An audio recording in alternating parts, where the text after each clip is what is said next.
always been fascinated about the relationship between creativity and madness.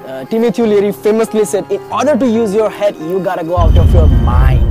Now this is of course implies kind of willingness to sort of go to unknown places, to visit mental landscape that are alien, willingness to sort of leave one's comfort zone, to decondition one's thinking, one's reflective response to stimuli, to go to other realms of the mind. Catalyzed imagination is like diving heads towards unknown, and there is always potential to getting hurt. You know, it's said that the mystic and the madman are swimming in the same water, but mystic, he's an artist, he's surfing it down, he's bringing back those visions, he's bringing back souvenirs from the aesthetic spaces and places. But you know, at the end of the day, artists just become depleted. The artist is sacrifice part of himself to bring back those visions, to create a phase change in consciousness of society. He lives our culture operating system that show us different reality terminals, that gives us sense of perspective as a consumer of art. We pay money for them to take us to space that we cannot go by ourselves. These are heroes, these are culture luminaries, these are madmen that somehow had been able to cook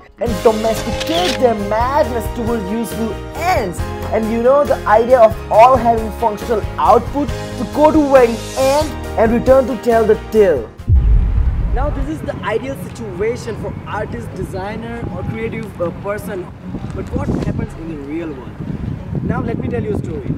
During the research, I found out very interesting article called Felling by Yelling. It seems some villagers in Solomon Island in the South Pacific have learned how to cut down the really big trees.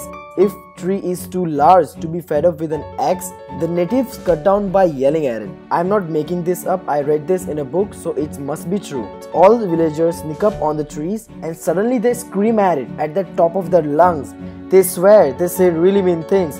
They do this every day for 30 days, and at the end the tree dies and falls over by itself. The drill is that yelling kills the spirit of the tree. According to villagers, it's always worked. Now artist's real situation is like a tree's, but in that situation, mystic keeps surfing it down, bringing back those visions towards useful ends. Now let me sign off by asking you one question. Are you a mystic?